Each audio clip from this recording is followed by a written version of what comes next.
Terima kasih Anda masih bersama kami. Bagi Anda yang baru saja bergabung, kami hadirkan kembali 3 berita utama hari ini. Mayat seorang perempuan ditemukan mengambang di sebuah sungai di Garut.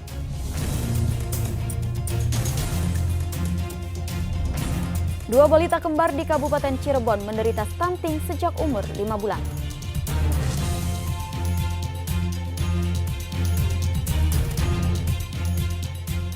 Dekati Hari Raya Imlek, perajin kue keranjang banjir pesanan sehingga mereka produksi kue khas Cina ini hingga ribuan buah per hari.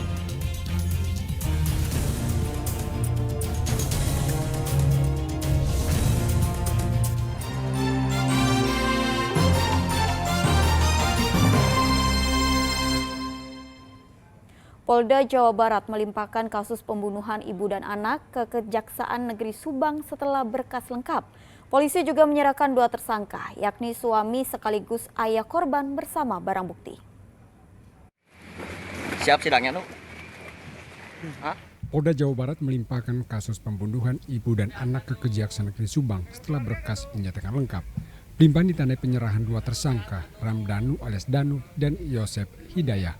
2 tersangka dikawal ketat aparat bersenjata lengkap. Kedua tersangka langsung dibawa ke ruang tindak pidana umum Kejari Subang untuk dilakukan verifikasi data dan berkas. Dilaksanakan proses tahap 2 atau penyerahan tersangka dan barang bukti dari penyidik Polda Jawa Barat kepada penuntut umum yang diserahkan di kantor Kejaksaan Negeri Subang terkait perkara pembunuhan berencana atau pasal 340 atas nama tersangka Yosep Hidayah bin almarhum Endi dan Muhammad Ramdanu alias Danu bin Sudirno. Jadi kedua tersangka ini diserahkan kepada penuntut umum karena berkas perkaranya sudah dinyatakan lengkap oleh penuntut umum, sehingga hari ini kita lakukan proses penelitian penerimaan tersangka dari. Selain melimpahkan kedua tersangka, polisi juga menyerahkan sejumlah barang bukti, yakni mobil Alphard hitam yang dipakai untuk menyimpan jasad ibu dan anak, Tuti dan Amel, serta 2 sepeda motor yang digunakan tersangka Yosep dan Danu. Selain itu juga diserahkan mobil minibus milik korban dan barang bukti lain. Sementara berkas 3 tersangka lain dalam kasus yang sama belum dilimpahkan karena masih dalam proses pendalaman. Cinal Arifin melaporkan dari Subang. 2 balita kembar di Kabupaten Cirebon mengalami stunting sejak umur 5 bulan.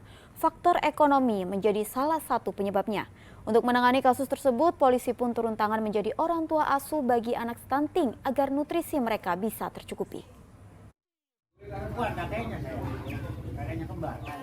Hasan dan Husen, balita kembar yang tinggal bersama orang tuanya di Kelurahan Sumber, Kecamatan Sumber, Kabupaten Cirebon mengalami stunting sejak usia 5 bulan. Keterbatasan ekonomi menjadi penghalang tumbuh kembang mereka. Di usianya yang lebih dari 2 tahun, berat badan Hasan hanya 9,1 kg dengan tinggi badan 89 cm. Sedang Husen hanya memiliki berat badan 8,9 kg dengan tinggi badan 85 cm. Padahal balita seumur mereka seharusnya memiliki berat badan 11 kg lebih. Diduga kurangnya makanan dan minuman bergizi menjadi penyebabnya. Keluarga hanya mengandalkan kiriman uang dari sang ayah yang bekerja sebagai ojek daring di Karawang. Karena kecapean aja, terus jadi produksi ASI mungkin kurang. Terus jadi makan juga kurang, jadinya jam istirahatnya kurang gitu. Terus susu ASI eksklusif itu kan harus benar-benar yang dijaga gitu kan. Terus ya dari kecil, dari umur 5 bulanan kayaknya. Kondisi ini mengundang perhatian dari sejumlah pihak, salah satunya pihak kepolisian. Mereka akan menjadi orang tua asuh bagi anak-anak stunting di Kabupaten Cirebon. Selama menjadi orang tua asuh, polisi akan melakukan berbagai langkah untuk penanganan kasus stunting. Di antaranya mulai dari pemeriksaan kesehatan di rumah sakit hingga memenuhi kebutuhan asupan makanan bagi anak-anak. dan seluruh biayanya akan ditanggung oleh pihak kepolisian.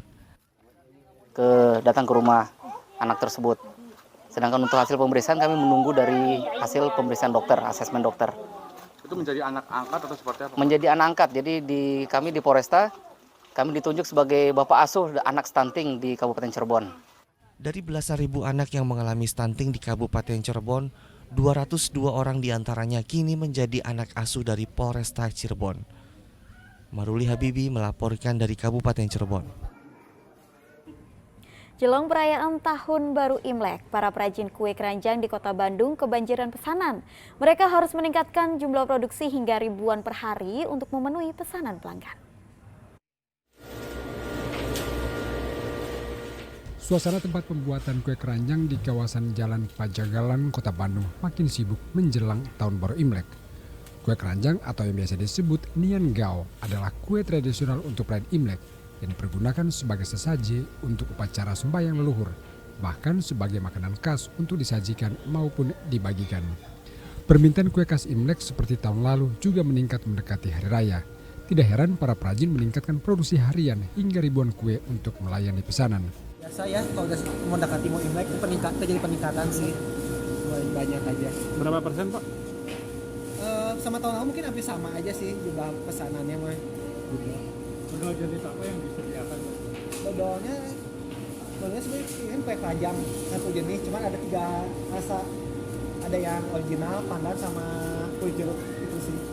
Jadi buat proses masaknya aja itu sekitar 18 jam buat masaknya aja ya. Kalau belum ketahuan sih, belum kelihatan ya. Sekitar kalau mendekati hari Imleknya itu sekitar hampir 5.000 piesan. Kue keranjang berbahan dasar tepung beras dan gula merah memiliki filosofi unik. Karena teksturnya yang lengket dan kenyal serta memiliki 3 varian rasa yakni original, padat, dan jeruk. Selain enak dikonsumsi, dodol Cina ini diyakini dapat membawa hubungan keluarga menjadi lebih harmonis. Satu buah kue keranjang dijual seharga 20 hingga 50 ribu rupiah. Suasana serupa juga terjadi di Karawang. Para perajin juga kebanjiran pesanan. Bahkan pesanan sudah datang sejak bulan Januari.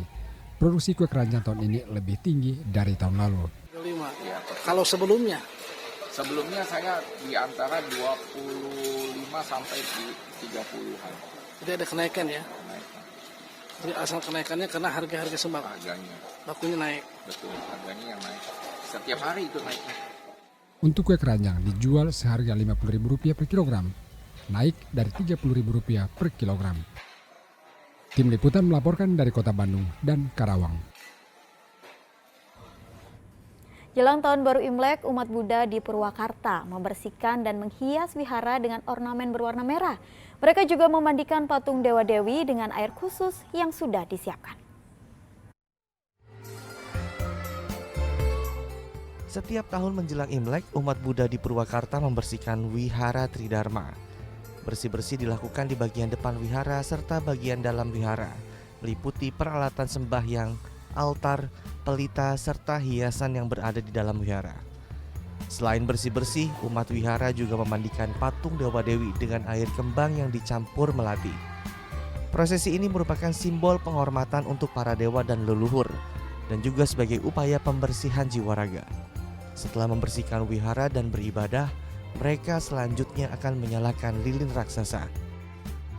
Semua pusakanya, patungnya harus bersih semua. Nanti naik lagi ke atas, ke asalnya.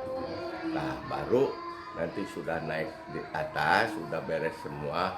Kita sembahyang ritual sudah beres, baru kita pasang lilin. Mungkin besok pasang lilin buat menyambut Imlek. Umat Tridharma berharap Tahun Baru Imlek dapat membawa berkah, kedamaian, dan suasana yang lebih baik dalam kehidupan. Zenang Arifin melaporkan dari Purwakarta. Informasi tadi mengakhiri jumpa kita hari ini. Atas nama rekan yang bertugas, saya Tabita Putri mengucapkan terima kasih atas kebersamaan Anda. Selamat beraktivitas dan sampai jumpa.